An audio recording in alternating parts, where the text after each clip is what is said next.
possible reasons bakit hindi nakapasok si Michelle D sa top 5 sa Miss Universe. Kaya tignan natin itong mga possibilities. Magdi-disclaimer lang muna tayo na this video does not intend to initiate yung pagsisisi. Tignan lang natin yung mga possible critical analysis o kaya yung reviews kung bakit hindi siya nakapasok. Pero overall, masayang-masaya ako kasi nakapasok ulit tayo sa top 10. And hindi biro ang makapasok sa top 10 over 80 plus or 95 contestants from different parts of the world. Tandaan nyo yan. Kaya be happy for Michelle D's accomplishment. Oo pala, follow me sa ating Instagram, The Story of Anthony, kasi naka-reach na tayo ng 1,000 followers. Kaya thank you so much and let's now begin. Number 1 reason is baka hindi talaga naka-align ang stars para sa kanya. Although yes, we are so happy na naka-reach siya sa top 10, pero syempre baka meron pang mas magandang opportunity para sa kanya na nag-aabang.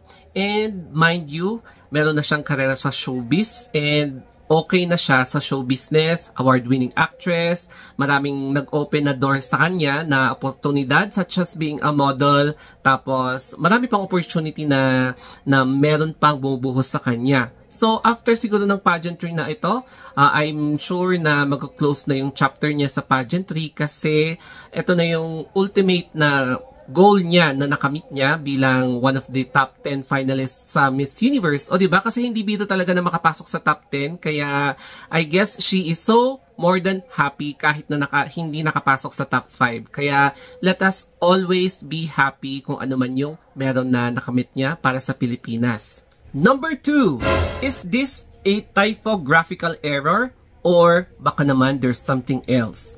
I will be careful na magsasabi ako dito kasi baka malay nyo, kukontrahin ako. But anyway, ang dami kasing nagka-question about dito sa top 5 na to.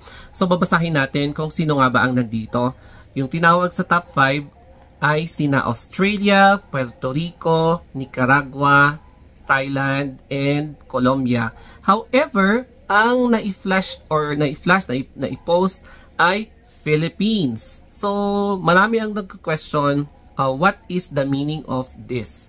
So I cannot comment on that kasi hindi natin alam ang buong storya nito. But then, bakit merong ganito? So paki-explain please. Ang daming speculations na hanggang ngayon pinag-uusapan kung ano to, in which na-delete na kaya lang lumulutang na siya. So paki-explain please. Number 3 is yung gown.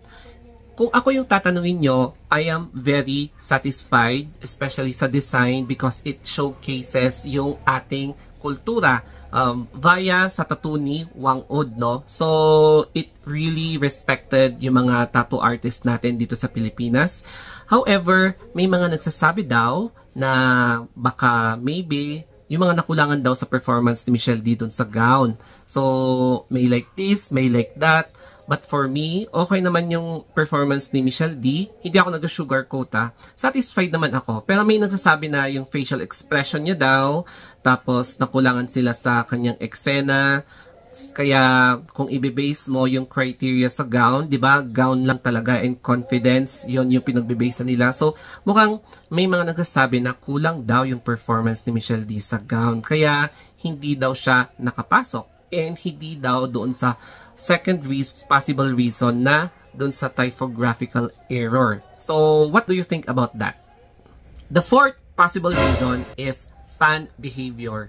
I think pwede rin nating i-associate ang fan behavior even though successful ang kindness campaign. Hindi talaga natin makontrol yung ibang emosyon ng mga pageant fans, lalong-lalo na sa mga baguhan na fans na talagang nagkakalat sa iba't ibang pages, groups, tsaka mini-message pa yung mga ibang beauty queens with all that offensive na intention. So, pwedeng maging issue kasi ito at hindi talaga namamatay yung balita na pwedeng maka-apekto talaga sa isang candidate yung issue about sa pageant fan behavior.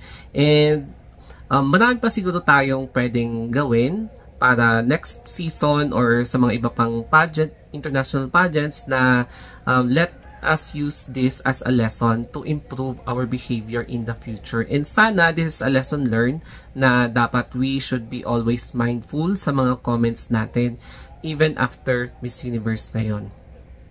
Fifth possible reason is yung deliberation factor.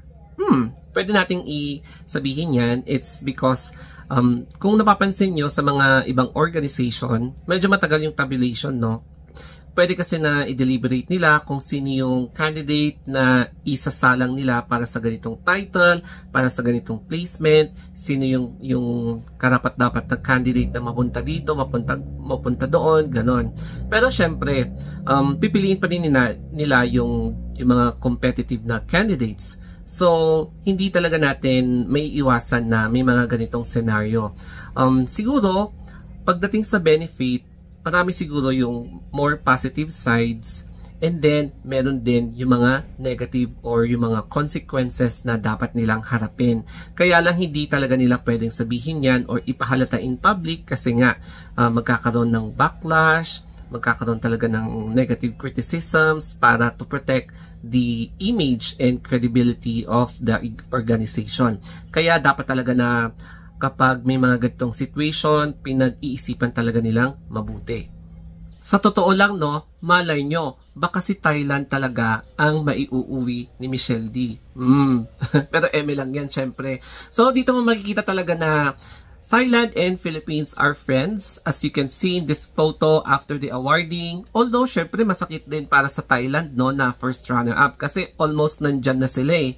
Kaya lang si Nicaragua ang nanalo. In which, I think, dito ako naging correct na si Thailand talaga yung pinakatinik sa kanilang dalawa na vying for the crown. So, nagpasalamat din si Michelle D sa kanyang post na nagpapasalamat din siya sa kindness campaign, mahal ko kayo, and thank you for raising the flag with me. O, diba? Kaya let us be proud kay Michelle D for reaching top 10. Hindi na yun masama. As in, super bonus na yun sa atin. And para sa akin, very worth it ito na first time kong sumubaybay ng the whole pageant from start to finish. Kaya sana nagustuhan nyo itong vlog ko, yung pageantry vlog ko, kasi ngayon lang ako tumutok ng isang pageant ng ganitong kabongga. Ito pa, more Antonia Porcil and Michelle D nung katatapos lang ng announcement ng Miss Universe. So makikita nyo na ang sweet nilang dalawa, no? Tinawag nilang mommy si Antonia Porcil and daddy naman si Michelle D. O, diba? And I believe magkakaroon pa ng more videos or photos with them together, lalo na kapag magbibisita dito si Antonia Porcil or kapag pupunta doon sa Thailand si Michelle D. Anyway, ang panalo this season is Nicaragua. Ayan, she is the new Miss Universe this year. Tapos ang first runner-up ay ang Thailand. And then, ang second runner-up ay ang Australia. I believe the dark horse in this competition is Australia. Ang daming hindi nag-include sa kanya sa mga list nila, yung mga favorites nila. Pero, marami din na nagsabi na silent type talaga itong si Australia. And indeed, siya ang dark horse in this competition. Pagdating naman sa El Tocuyo, so sad to say, Dominican Republic did not make it sa top 20. Tapos, pati na rin si Mexico, hindi rin siya nakalusot sa top 20. And then, pati si France. So, tatlo ang El Tocuyo natin this year. So, magkakaroon ulit ako ng another video for that. And sasabihin ko yung reason bakit there are some possibilities kung bakit hindi sila nakapasok sa top 20. Tsaka, wag nang maging nega. Marami pa rin kasi nagko-comment na, ha, hindi siya nakapasok sa top 5, ha. Wag naman tayong ganon. Top 10 is still a very, very satisfactory accomplishment, no? Lalong-lalo na kapag nagki-compete ka internationally. Hindi biro talaga na makapasok sa top 10, lalong-lalo na kapag ang mga kasama mo from different countries vying for the same crown. So, may mga countries na hindi pa nakakapag-place sa totoo lang. And maswerte tayo because we have the resources, we have glam teams, stylists, designers, tsaka mga support ng fans para yun yung mga factors para maging prepared ang mga candidates natin sa mga different pageant. such as Miss Universe, Miss World, Miss International, Miss Supranational, Miss Earth, ayan, Miss Intercontinental, Miss Global, Miss Globe. O, diba? Kaya we should be thankful kung ano yung blessings na dumadating sa atin. Tsaka napakasaya no na makita mo yung family mo na nag-cheer sa'yo mismo doon sa venue. Kaya congratulations din kay Melanie Marquez kasi top 10 ang anak niya na si Michelle D sa Miss Universe 2023. And hindi lang yan, kasama ni Melanie Marquez yung mga kapatid ni Michelle D, yung kapatid niyang babae na Chinita, yung kapatid niya na katatapos lang mag-missionary service sa Chile. Tapos, I'm not sure, pati yung stepfather pala niya na tatay ni Abraham or Abraham. Basta yun yung pronunciation. Anyway, I hope na nagustuhan nyo itong pageant vlogs ko. Hindi ko in-expect na maraming nanonood sa mga pageant analysis natin at pageant reaction. I hope na masubaybayan nyo pa rin ako even after this edition ng Miss Universe kasi meron pa Miss Earth. O, diba? Miss Earth pa kaya hindi pa tapos pala ang pageant season this year. Kaya ang next na tututukan natin ay si Ilana Aduanya. Correct me sa pronunciation ko. So, nasa Vietnam na siya para sa Miss Earth. And I hope na magkakaroon tayo ulit ng podium finish sa Miss Earth this year. Once again, i-follow nyo ako sa aking Instagram kasi naka 1,000 followers na tayo. Diba? Ang saya-saya. And I hope na marami kayong natutunan sa vlog na ito. More vlogs to come, either pageant or non-pageant vlogs. Sana susubaybayan nyo pa rin ako kasi marami pa tayong i-interject na mga lessons na pwede nating makuha in each topic na i-discuss natin. Thank you so much and you can request kung ano yung mga topics na pwede kong i-discuss para sa inyo. Okay? Hanggang sa muli. Yung El Tukuyo naman ang next na vlogs natin.